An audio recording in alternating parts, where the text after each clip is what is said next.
Late at night, when everyone is fast asleep, the only sound that fills the peaceful darkness is the faint rhythm of someone's breathing. The owner of this soft breath is a man with a sharp nose and a smooth forehead, his features sculpted and refined like those of an ancient statue. This man is none other than Ralph, the Grand Duke. Speaking of him, he is the Emperor's nephew, a celebrated war hero, and the continent's only true swordmaster. He also serves as the esteemed leader of the Black Dragon Knights, the very order to which the female protagonist belongs. There lies a story behind why such a great man now rests beside her in the middle of the night, using his subordinate as a pillow, of all things. Truly, he has strange tastes. Still, she will explain that later. For now, she can only think of how unbearably heavy he is. With his weight pressing down on her, she realizes she has no choice. She will have to use that method. After spending the entire day cleaning her infuriating superior's office and enduring another round of hellish training, she is finally free enough to make her move. She is determined to desert the Black Dragon Knights once and for all. As she quietly attempts to slip away, fate intervenes. Her hair is pulled back sharply, and she feels the cold tug as her wig comes loose, ending up in Ralph's hand. He's holding it so tightly that there's no hope of retrieving it. Still, she decides to forget it. There is no time to waste now. She will simply leave like this. She silently bids farewell, whispering to herself that they will never see each other again. In her heart, she offers a quiet thanks for everything up until now before taking her final step toward freedom. But then, the man behind her moves. Ralph stands there, his gaze unreadable in the moonlight, and his presence halts her in her tracks. Though his voice does not echo in the night, his intent is clear. It seems he does not believe this farewell will be their last. Whether they meet again or not, only time will tell. Beyond this fleeting moment lies the legacy of the ancient and noble house of Brabant. The Count and Countess of that house once raised their two daughters like precious gems. The eldest, Grace, was wise and graceful, carrying all the weight and expectation of becoming the heir. The second, Charlotte Sasha, was free-spirited and unmatched in swordsmanship. Yes, this is none other than Sasha herself. Although she and her sister lost their mother early on, their loving father filled both parental roles and raised them with warmth and abundance. Their lives had seemed destined for happiness, unmarred by sorrow or want. Yet everything changed the year she turned 13.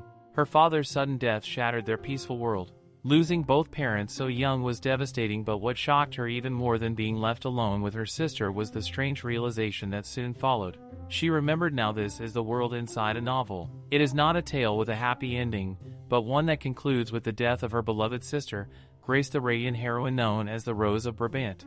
This world is the very setting of the romance novel she once loved in her previous life, a short and tragic story that depicted the brief, shining life of her sister. In its pages, the male protagonist, a humble knight named Ethan, and the noble Grace overcame the impossible gap in their statuses and found love in defiance of fate. However, after their father's death, the story took a tragic turn. Grace, the eldest daughter of the family, chose a political marriage with an aging nobleman instead of being with her true love, Ethan, all for the sake of protecting the family name.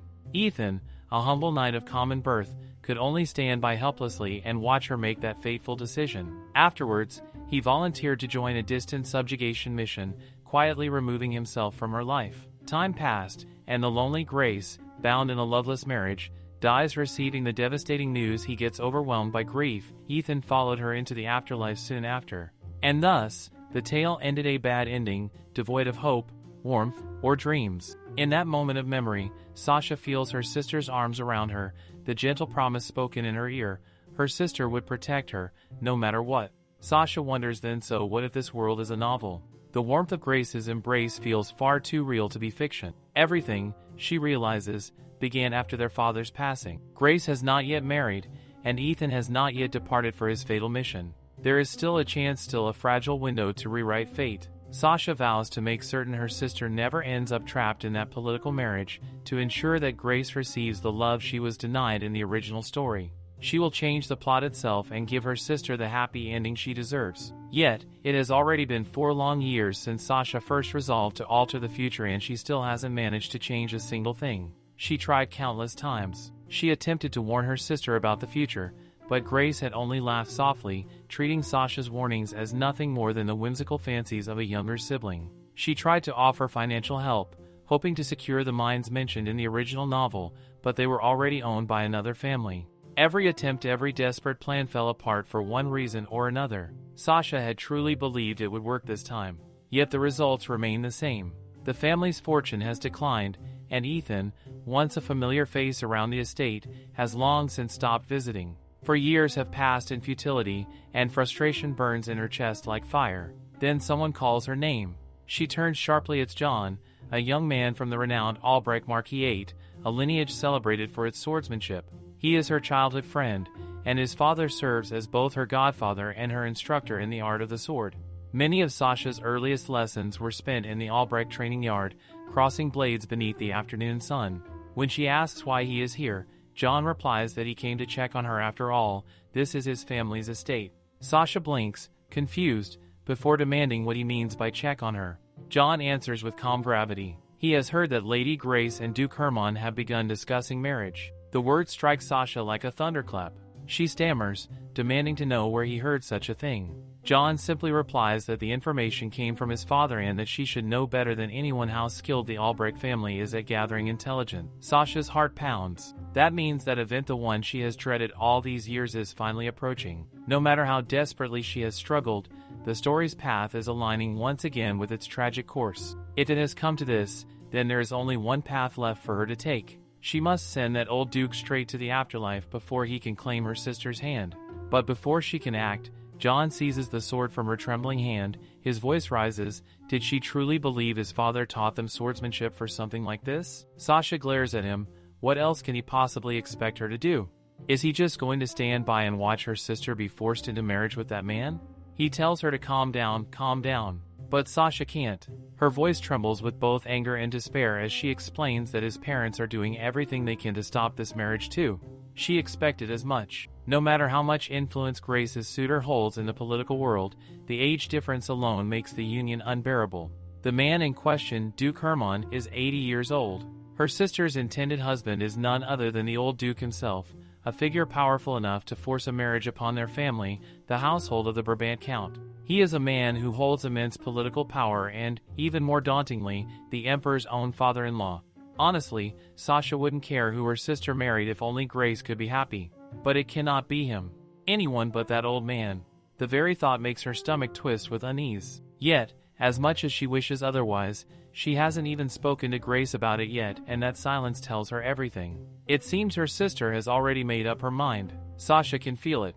Grace is determined, and once she decides on something, she never looks back. John, clearly troubled, hesitates before asking if he should go talk to Grace himself to tell her this marriage is a terrible idea. But Sasha shakes her head with a weary sigh, admitting that her sister never changes her mind once it's set. John knows that too. They both do. Yet the name that follows leaves a spark of possibility in the air. Ethan. Ethan had always been soft when it came to Grace. Sasha's mind races as an idea suddenly takes root, wild but full of desperate hope. They need to convince Ethan. He's the only one who might actually be able to stop her. The only one who could reach her heart when logic and family cannot. But then reality hits her. To meet Ethan, she would have to go to the Black Dragon Knights, the elite order serving directly under the Grand Duke himself. A few years ago, Ethan had joined them under Grand Duke Ludovica's command, seeking to earn a title through valor. Now that Sasha thinks about it, she remembers that the Grand Duke had once been John's father's student. A connection like that could open the gates that would otherwise remain sealed. If she uses that relationship wisely, maybe just maybe she can gain access to the Grand Duke's estate.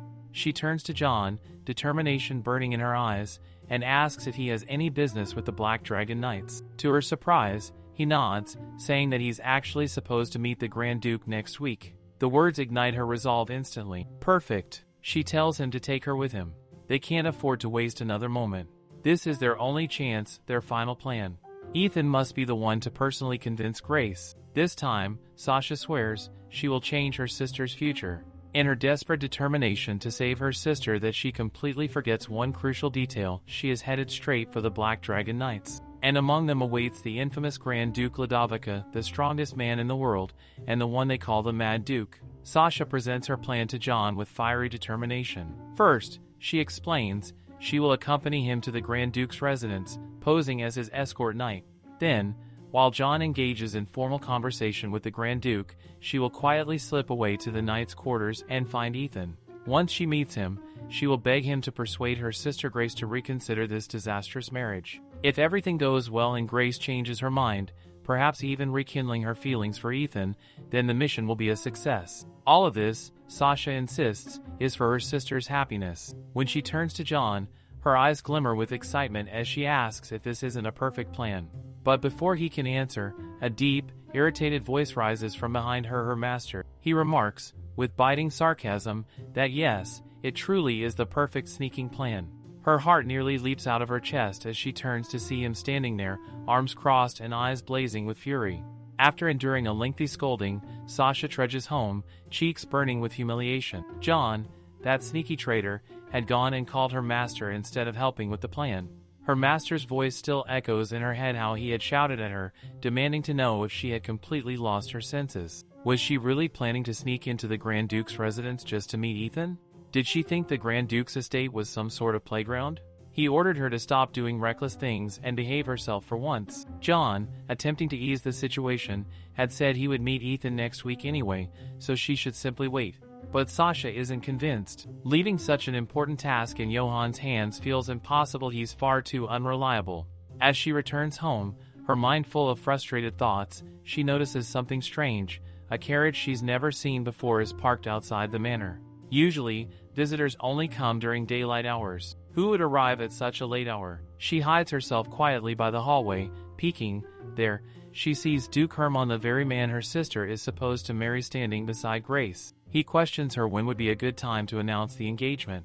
Grace answers softly that she will follow whatever he commands. But the Duke merely chuckles, saying that since it is their engagement, he cannot decide everything on his own. If she has a preferred time, she should say so.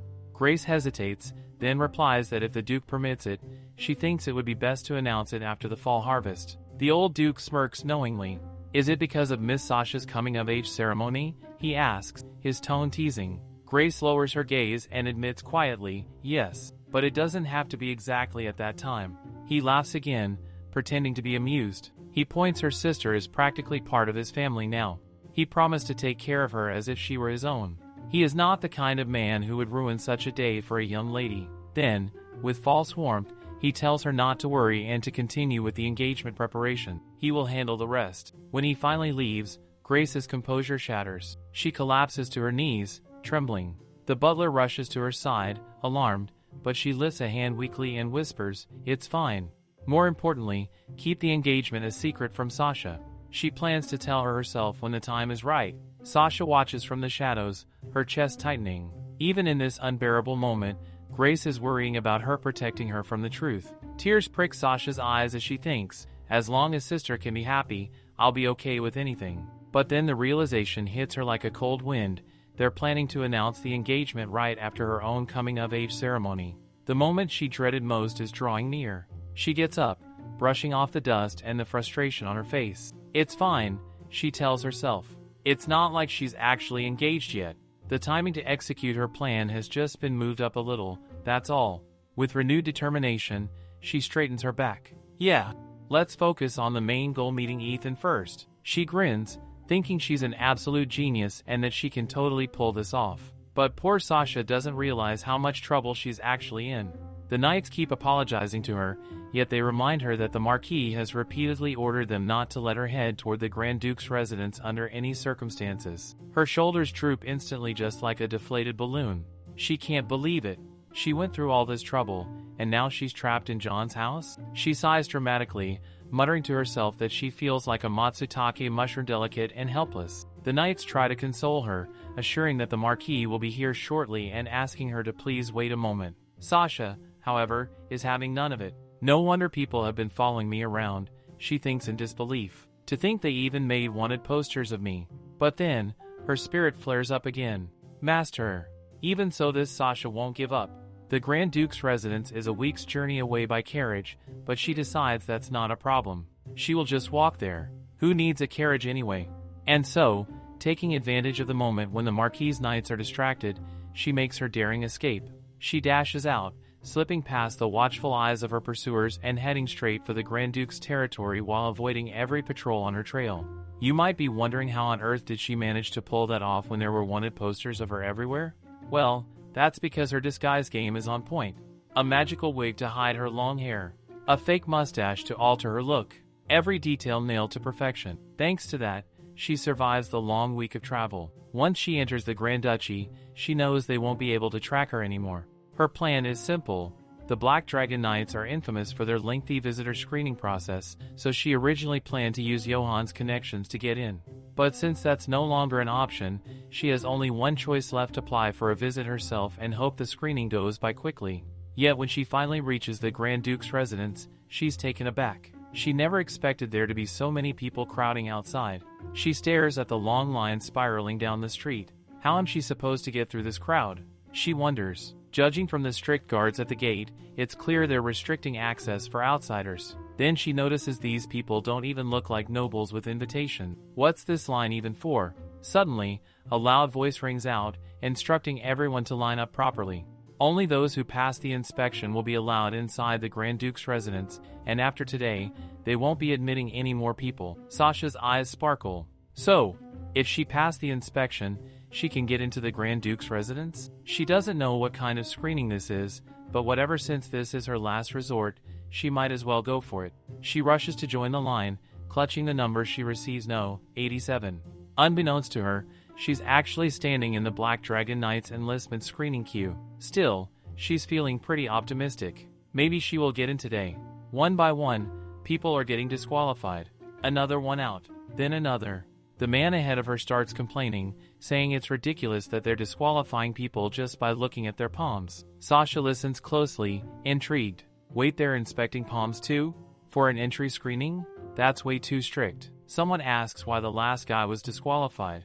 Another answers that it had something to do with his mustache, that he had a poison blade hidden inside it, or something equally absurd. Sasha freezes for a second, then immediately peels off her own fake mustache. Nope, not risking it. Can't afford to mess this up.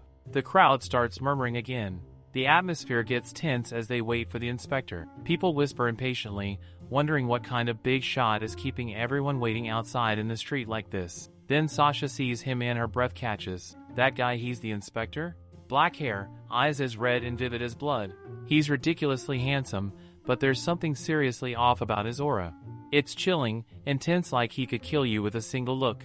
And judging by how everyone suddenly goes quiet, maybe he really could. Finally, it's Sasha's turn. She steps forward, mentally hyping herself up.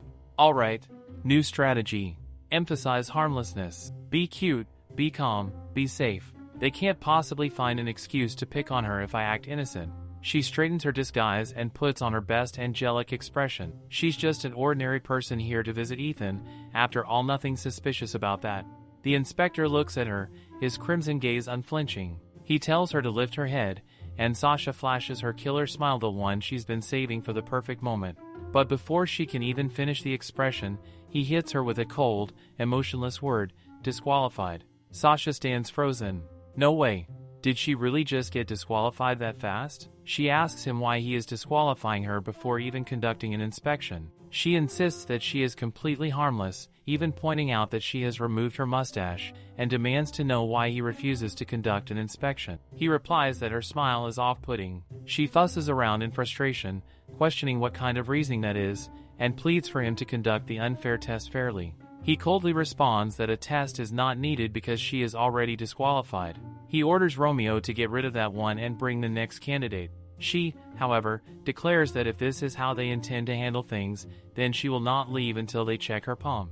Lying dramatically on the ground, she throws a tantrum, shouting that she is not going anywhere until they do as she says. The Duke observes her behavior with growing irritation. Usually, by this point, people would back off on their own. The fact that she is causing such a commotion just to enter the Grand Duke's residence strikes him as suspicious. He reaches for his sword, ready to deal with the disturbance himself, but Romeo quickly steps forward and stops him, reminding him that today is the day guests from friendly families are arriving. Romeo reasons that it would be better to simply give her what she wants. If they disqualify her after an inspection, she will have no grounds to protest. The Duke pauses, then agrees that Romeo does have a point. He tells the girl to show her palm. She grins and begins to lift her hand, her expression so full of excitement that the Duke glares sharply, warning her that if she truly wants to die, she should continue acting this way. Sasha only chuckles, declaring that she is just so happy that he has finally agreed to conduct the inspection. The Duke's eyes widen as he examines her palm. The moment he sees it, his composure shifts. The hand before him is the hand of someone trained in swordsmanship. The shape and hardness of the calluses reveal that she is not an ordinary person. He remarks that she has passed. She blinks in surprise and asks if he truly means it. The Duke scoffs, asking if she would prefer to be disqualified instead. Overjoyed, Sasha celebrates her success and even thanks her little fingers for looking the way they do. Romeo, however, frowns and questions the Duke about why he would let such a suspicious person pass the test. The Duke replies that it is precisely because she clearly possesses considerable skill. Romeo argues that this makes her even more suspicious. The Duke then explains that she was probably sent here because of his reputation, and he thought it would not be a bad idea to gauge what type of person she is this time. For a long while now, he has been subjected to constant assassination attempts due to his claim to the imperial throne. The method used most often has been seduction. In the process of dealing with those attempts, he had every household staff member and knight in the mansion replaced with men. He also spread a particular rumor to deter further schemes. He looks at the previously seductive girl and tells her that she must not have heard the news yet. He instructs her to pass the message along to those who sent her. Grand Duke Ludovica V is said to be a homosexual, but since women no longer work in his residence, it is now filled entirely with men.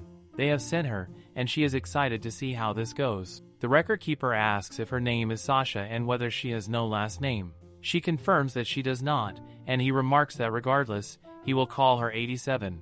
She becomes worried because even if she manages to enter the Grand Duke's residence, she still will not have a way to approach Ethan. She considers herself lucky, however, since the line in front of the Grand Duke's residence turns out to be for those entering the Grand Duke's office, where the knights reside. It is fortunate that passing this test will allow her to meet Ethan. Still, she wonders why the entry process has to be so strict. She asks if she can join the Knight Order now, but the man looks at her in confusion and tells her that she has not yet completed the second test. He orders her to wait there until her number is called. She grows irritated, wondering how many tests there could possibly be just to gain an audience. Someone nearby asks if she has already passed the first test, and the man answers that while she looks young, she is quite something. His name is Varan. She greets him cheerfully, saying that her number is 87.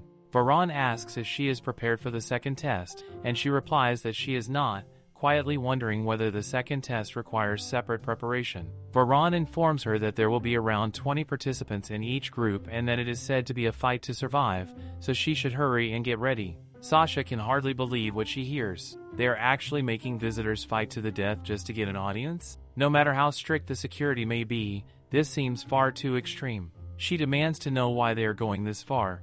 Varan explains that it should be obvious it is a test befitting the reputation of the Black Dragon Knight Order. Getting into one of the three major Knight Orders of the Empire is no easy task. She reluctantly admits that Varan has a point. This Knight Order serves none other than Grand Duke Ludovica. The owner of the Black Dragon Knight Order, Ralph Astrid Ludovica, is the nephew of the current emperor, a war hero who has defended the empire from invasions by neighboring countries, and a favored servant personally granted his title and estate by the emperor. Because of this, the Grand Duke holds immense influence not only within the military but also in border security. It is only natural, then, that there would be numerous formalities. Such strictness, she realizes, is to be expected, so she resolves not to complain. After all, she is doing this for her sister. Since things have come to this point, she decides to win with all her strength. The other participants plan to take her out first, but she has already made up her mind to be the first to enter the audience room and to listen carefully for any word of her Ethan inside the dukedom. Meanwhile, within the Grand Duke's mansion, someone apologizes for the commotion in the training hall as they welcome their guests. John remarks that it is fine, and that to think he could take the entrance exam for the famous Black Dragon Knight Order is, in itself, an honor. But soon, he begins to shout in shock. The others ask what is wrong, and though he insists it is nothing, panic spreads across his face. He cannot believe what he is seeing. Sasha is here. The Duke notices John's reaction and immediately recognizes Sasha as the girl from the entrance exam. He turns to John and asks if he knows her. John replies that he learned swordsmanship under her father's guidance alongside her when they were children, but he has not seen her since and does not know her well anymore. Ralph, the Grand Duke, muses aloud that she must be someone who received training from his own master. He finds this quite intriguing. Looking at Sasha the fool with a dumbfounded expression, he wonders who could have sent that spy. The second test ends faster than Sasha expects. In fact, it's said to be the shortest completion time in the entire history of the Night Order. Only 3 individuals make it through, each one standing out in their own way. The first introduces himself as a mercenary named Varon, exuding that confident, battle-worn energy that screams experience. The second, Klaus, shocks everyone with his insanely unique swordsmanship, a mix of elegance and chaos that leaves the spectators speechless. And the third, well, that's Sasha. She honestly doesn't expect there to be a third test, though. At this rate, she wonders in frustration when she'll ever get the chance to actually meet Ethan. Her thoughts are already spiraling when something shiny catches her eye, a faint, persistent flash that's been glinting from the crowd since earlier. She squints. Isn't that the Albrecht family's brooch? Her suspicion is right, it's John holding it. John's expression says it all. He scolds her, clearly exasperated, like she's just pulled the boldest stunt of the century. From his tone alone, it's obvious he thinks she's lost her mind. He demands to know if she thinks this is some random place she can just stroll into whenever she feels like it. What if she gets caught? Sasha gets it, she really does understand his concern, but as long as he keeps his mouth shut, no one will ever know. She gives him that look, the kind that says trust me, because even he's here in disguise anyway. John sighs, defeated but still worried. Of course he won't say anything, but that wig she's wearing? Yeah, that's his biggest problem.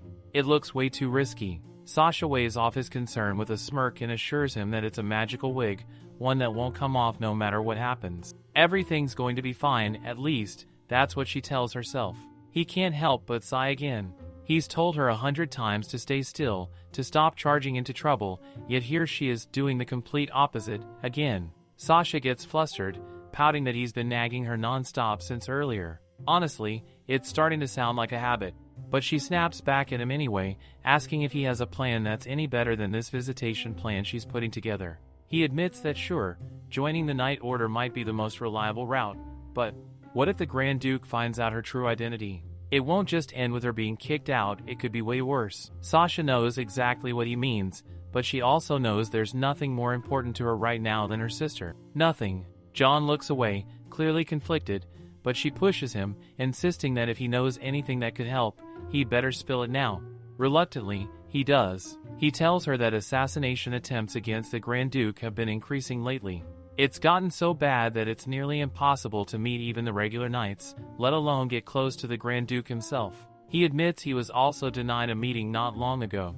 If what John says is true, then it all makes sense, the overly strict procedures, the intense inspections, the ridiculous difficulty of every single test. It explains why the whole Night Order feels like it's operating under lockdown. Still, Sasha can't help but wonder, did she really have to go through such brutal, back-to-back tests all the way to the 3rd round just to prove herself? John's voice cuts through her thoughts as he asks how exactly she plans to leave the Night Order once she's joined it. Because getting in might be one thing, but getting out? That's another nightmare entirely. Before she can respond, an announcement echoes through the courtyard. All those who pass the 2nd round, please gather in the training grounds. Her pulse quickens. She turns to John, saying she'll have to go now and that he better keep her identity secret, no matter what. John watches her leave, clearly torn between worry and resignation. He knows she probably won't have any trouble getting accepted into the Black Dragon Knights. But deep down, one question keeps haunting him once Sasha gets in. How is she ever going to get out without being discharged? Soon, the 3rd test begins, and the atmosphere in the training grounds turns intense. Sasha finds herself grouped with Varon and Klaus, both of whom had achieved scores almost identical to hers in the previous rounds. Together, the trio unintentionally earns a nickname among the recruits, the Outstanding Record Holders Club. Each of them stands out. Varon, with the cool confidence of a seasoned mercenary whose blade moves like instinct, and Klaus, whose wild, unpredictable swordsmanship dances on the edge of madness and precision. Sasha believes that with their skills, neither of them will have trouble clearing the next round. She hopes their luck holds, and that hers does too. When she finally appears for the test, Varon greets her with mock surprise, implying that she took long enough to make it seem like she had run away.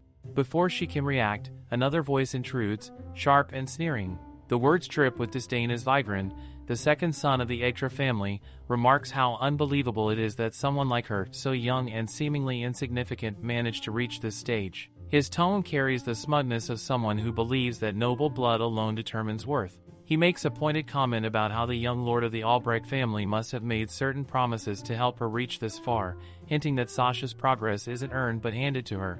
It becomes clear that he had seen her speaking with John earlier during the break, though fortunately, he hadn't overheard their conversation. His assumptions, however, are cruel enough. With a smirk that's almost a sneer, Vigran mocks the idea of connections, suggesting that for those blessed with powerful backers, getting into the Night Order must be effortless. Sasha remains silent at first, trying to hold back the irritation rising under her skin. He continues, mentioning that the third test will supposedly be a one-on-one spar with an instructor, his tone laced with false curiosity. The insinuation that she might receive special treatment stings, as he implies that the instructors will probably go easy on the commoner knight who relies on noble favor. Varan, unable to listen any longer, cuts through his mockery, pointing out that jealousy doesn't suit a knight. His tone burns with indignation. A knight, he says, should prove their strength through their sword, not their mouth. Vigran fires back with another jab, asking if the two of them had perhaps received money to defend her. The taunt is enough to break Sasha's restraint. Before anyone fully realizes what's happening, Sasha moves. Her body reacts faster than thought, a single, sharp motion, and her foot connects with Vigran's face. She hadn't meant to act, at least not like this. But there's only so much condescension a person can take. Since the examiners seem to be taking their time preparing for the next part of the test, Sasha decides there's no harm in letting off some steam. Her posture suggests quiet challenge. If anyone still doubts her skill, they are welcome to test it. Meanwhile, in another part of the training compound, Romeo delivers updates to Ralph. The second test, he reports, has been successfully completed. Particularly in Group 1, someone had finished in record time, earning the nickname Sword Master Weirdo. Ralph's attention sharpens immediately at that strange title, and he demands to know whether Sasha was among those who passed. Romeo begins to reply, but before he can finish his explanation, Ralph's attention is caught by movement in the distance. His eyes narrow as he sees the scene: a fallen sword, Vigran sprawled on the ground, and Sasha standing over him, her blade glinting under the light as it hovers dangerously close to his neck. Sasha, composed and unflinching, makes it unmistakably clear that she holds the upper hand. Her fighting style is fast and precise, every move flowing with grace and power. Her lighter build, once mocked as a weakness, is perfectly compensated by sheer speed and technique. Her victory is decisive, clean, and absolute. Ralph watches, murmurs that she seems to create uproar wherever she goes. No matter where she steps, trouble and spectacle seem to follow. And now, in the very heart of the testing grounds, the next stage begins: a free-for-all duel. As Sasha steadies her breathing, her gaze catches on a familiar figure among the instructors. Recognition strikes like lightning. It's the man she saw during the first test, the one whose aura alone was enough to make the air heavy. A sharp realization crosses her mind. Could he be the one overseeing this test? The man's amused scoff breaks through the noise of murmurs around them. He refers to her, the rumored lunatic who's been making waves among the recruits. The words hit Sasha unexpectedly. The title doesn't sit right with her. To be called a lunatic, especially after all her efforts, feels insulting. He announces that the details of the third test will now be explained. The first duel, he declares, will be conducted with one specific individual. And in that moment, realization dawns. The man standing before them, the one who had once tested her without revealing his identity, isn't just any instructor. He is Ralph Ludovica, the Grand Duke himself. The fight starts, and he goes in with his first blow, telling her that her defenses aren't too bad. Sasha wonders how a human can even be capable of doing something like that, swinging such a massive sword with one hand at that insane speed. It's like she's facing a complete monster. As expected, the rumors about him being the Empire's strongest sword weren't just talk. If she even gets the slightest graze, she's done for. Even so, she can't back down now. She's come too far to give up at this point. No matter what, she has to pass this test and meet Ethan. It's the only way her sister can finally be happy. With that thought blazing in her chest, she rushes at him again. Ralph watches her closely, noting that she seems confident in her speed, but to challenge a greatsword head-on with such a light blade? She's either an idiot who's completely given up, or she's really confident in her own skills. Of course, it's the latter. Sasha knows stalling for time won't work against him. If she loses stamina, she'll be at a huge disadvantage, but she's no slouch when it comes to speed. She darts forward, striking with all she's got. Romeo sees that she's actually managed to push him back, while Varan can't believe what he's witnessing. That kid is holding her own against the Duke. They all watch in disbelief, wondering if she's seriously planning to win at this rate. But then, he blocks her attack with his bare hands. She freezes in shock as he tells her she's not bad, before twisting his mana-charged grip around her wrist, forcing her to drop the sword. She cries out, the pain shoots through her arm, and it's a miracle she hasn't lost her wrist completely. Even if he's wearing gloves, how can anyone just grab a blade so recklessly? She's shaking, realizing this feels more like a knight's initiation test than an ordinary duel. Ralph observes that if she has any flaw, it's that she talks too much. Then he adds that they'll be seeing each other a lot from now on. Sasha blinks, completely thrown off. Seeing each other a lot? What's that supposed to mean? Before she can even process, Ralph instructs Romeo to keep Sasha under his command. Varan pats her shoulder, still stunned that she managed to get a passing score against Ralph. The others quickly gather around to congratulate her for being the one to pass the third round. She's dazed but hopeful, asking if that means she can finally go for the meeting now. The solemn class meant to prepare them for their senior officers continues, finally ending just before lunchtime. The whole thing feels less like military training and more like a survival show. Jumping through a ring of fire? Putting their heads into a crocodile's mouth? Seriously, is this a night order or a circus act? As the head instructor dismisses them, he announces that in the afternoon, they'll meet their direct superior. That's all. Sasha blinks, and only then does it hit her why did that not occur to her earlier? When you become the squire to a senior knight, you live and train directly under them, meaning her superior will basically control her daily life. If her superior turns out kind and lenient, maybe just maybe life in the military might actually get easier. Since she's already decided to endure everything until fall, she quietly prays that God will assign her to a good leader. At the Duke's office, Ralph greets the new recruits. Oh, so they meet again, he says, and Sasha freezes. There's no way something like this could actually happen to her. Her superior turns out to be Ralph himself. She forces a polite smile, saying she's honored to see him again too, though deep inside she's screaming, why this sudden greeting? Ralph, on the other hand, casually mentions that he was thinking about how to punish her for her rudeness during the test. Then he tells her to get up and come closer. Sasha immediately protests, reminding him she already explained that the whole thing was a misunderstanding. Surely he's not still holding on to that? But one sharp glare from him is enough to make her instantly say, okay, he's coming. She gulps, thinking he's actually going to hit her this time. If she gets hit by that arm of his, something might actually break for real. Ralph's voice snaps her back to attention apparently, she's been standing there spacing out. He asks if she can even hear him. She nods quickly. He then says he heard she's a commoner without a surname. Is that true? Sasha admits it is. He follows up, asking if she's 17, and she confirms she's turning into an adult soon. Then comes the dangerous question, how does she know John? They seem close. Panic flickers across her face. If Ralph saw her talking to him, that could be bad. She rushes to assure him that they're not close at all. She only saw John from afar while training under the Marquis. After all, how could a commoner like her ever be friends with a noble? Ralph looks like he accepts her words, at least partially. He says he's glad if what she's saying is true, but something about her still feels off. For a commoner, her complexion looks surprisingly good. He narrows his eyes and asks again, who is she really? Sasha's heartbeat quickens. Is he starting to suspect something? She mentally screams at herself not to panic. He's never seen her before, so as long as she acts shamelessly, he won't find out anything. She then wonders, is my complexion really that good? To the point he has to lean closer to look. But before she can overthink it, Ralph pulls back sharply, scolding her for her disgusting comments. She exhales and relief, crisis successfully averted. She actually managed to change the subject. Thinking she's passed this round safely, her eyes dart toward his desk where a document catches her attention. An investigation request for the Western Ancient Ruins? And could this be the ruins from the original story?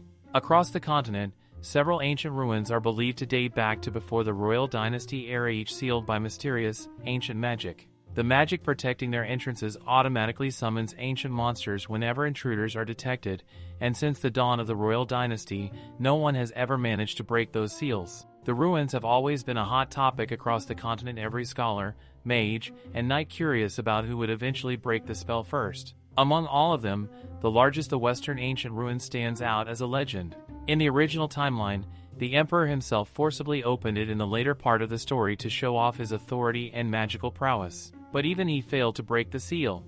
When the magic circle detected intruders, hordes of monsters flooded out, attacking civilians across nearby regions. The mission to subdue those monsters and destroy the magic circle was eventually assigned to the Black Dragon Knights. That was the mission where Ethan volunteered and lost his life. But that event was supposed to happen after her sister's wedding. So, why is this investigation happening already?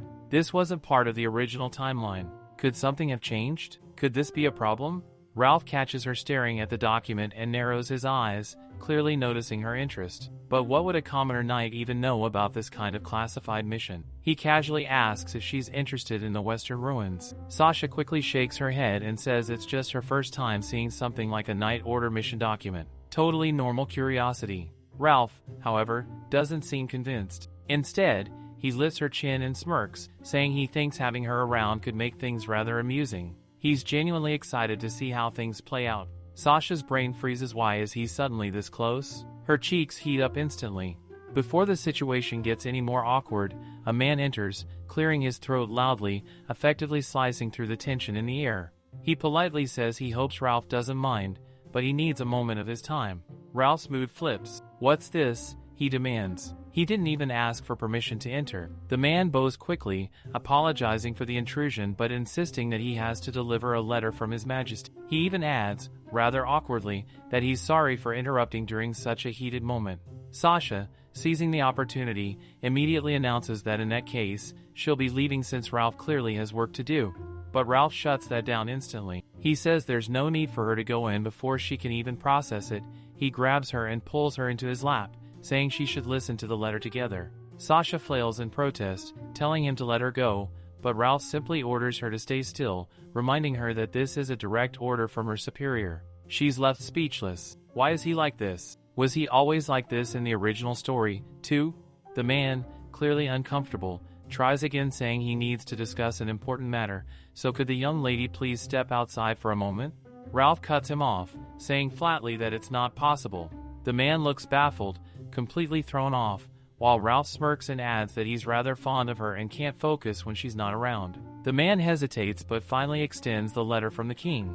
Ralph accepts it, assuring him that the girl won't understand their conversation anyway, so he can speak freely. Sasha, on the other hand, tells herself that this is so not the time to be picky.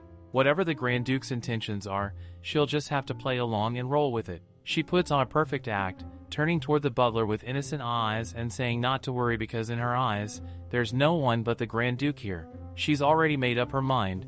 She'll play the perfect role, whatever it takes. For now, she just has to endure this strange, chaotic situation until Ethan arrives safely. It's her first real chance to carry out an order as the Grand Duke's servant. She doesn't know what the Grand Duke is thinking, but she's determined to execute her role perfectly and gain his trust. The tension in the room is sharp when the Duke asks about the contents of the letter personally sent by the Emperor. The man shows it to him, and it seems the rumors are true. After all, the Grand Duke really is into men. The man adds that the Emperor ordered this content to be executed immediately upon confirmation. Ralph mutters that the Emperor is making a bold move, while Sasha notices that the Grand Duke's entire demeanor turns razor sharp. Ralph calmly tells the man not to worry, promising that the order will be executed without a hitch. After all, he is the Emperor's loyal servant. Sasha can't help but wonder what exactly is written in that letter for him to react this way. The order commands them to depart from the Western Territory immediately. She stares at the paper, baffled. No greeting, no formalities, that's the entire content. This doesn't seem like a letter sent to a cherished nephew. This feels more like an attempt to get rid of someone who's fallen out of favor. The man adds that the Emperor also sent something else to honor the Grand Duke's achievements in advance. Then he takes out a recording magic device. The voice of the Emperor echoes through it, addressed to his dear nephew, Raphael. He says it hasn't been long since the suppression ended, and though it must be hard, no one seems more suitable for the task than the Empire's hero. He expects great results from the investigation of the ruins. Sasha senses something deeply off. For a letter sent using such a precious magical tool, the tone feels strangely detached. Publicly, it's known that the Emperor, despite losing his parents early, cherished and was proud of his nephew, who grew up splendidly. Whenever the nephew returned victorious from war, the Emperor would praise him grandly in the central square of the capital, making the entire empire feel his affection. But now, that same Emperor is sending his nephew back to the West, and not even a proper greeting this time? The Grand Duke just returned to his domain after years of brutal suppression campaigns, and yet this letter and the video message carry a coercive, almost icy tone. It feels as if the Emperor is pushing his nephew back into danger with relentless orders. Sasha's eyes narrow slightly as she pieces the feeling together. Could it be that the Emperor isn't doting on the Grand Duke after all, but instead testing him? The thought hits her like a cold wind. Something about this whole thing screams setup. If the Grand Duke refuses the order, his loyalty might be questioned, and if he accepts, he loses any excuse to avoid the expedition. Either choice puts him at a total disadvantage, just like her sister. The man then says that he will inform the Emperor that the Grand Duke has departed for the west, confident that His Majesty will be pleased. Sasha suddenly gets up, her mind snapping back to something. The mention of the palace reminds her of something important. She blurts it out without thinking, but she can't ignore it since it ties back to her sister. The Western expedition interferes with her own plans too. She tries to redirect the topic, mentioning that with the Emperor's birthday coming up soon, just like Ralph told her, they'll need to handle a lot of preparation. She throws him a playful wink, trying to send a signal, like, "Come on, you forgot, didn't you?" Then she adds, "And what about my birthday in a few days? Surely, you haven't forgotten that either?" Internally, she's practically begging him to just play along. Ralph smoothly replies that he couldn't possibly forget her birthday. Even though he says that, he knows the Emperor likely doesn't intend to send the Grand Duke west immediately. If he forces his nephew, who just returned on another expedition, people will start gossiping, and the Emperor's image as an affectionate family man will crumble. But the tone of the message suggests he's testing the Grand Duke's obedience rather than simply commanding him. So, the best strategy right now is to divert the Emperor's attention elsewhere to buy time until the Grand Duke decides whether to go or not. Especially now that rumors are circulating that the Grand Duke has fallen for a man. If word spreads that he can't even leave because he's too infatuated with his servant, the Emperor's suspicions might ease, and his interest in the expedition could fade. And considering that the Grand Duke is supposedly preparing a birthday gift for the Emperor, that might help their case even more. Finally, Ralph tells the man that he will answer the matter of the expedition later and that he can explain his decision to His Majesty. Then, with that cool composure of his, he adds that as the man can see, he's a little busy. And before Sasha can process what's happening, Ralph suddenly kisses her. Her brain short-circuits for a second. Wait, what the hell? Why would he kiss me out of nowhere? The man,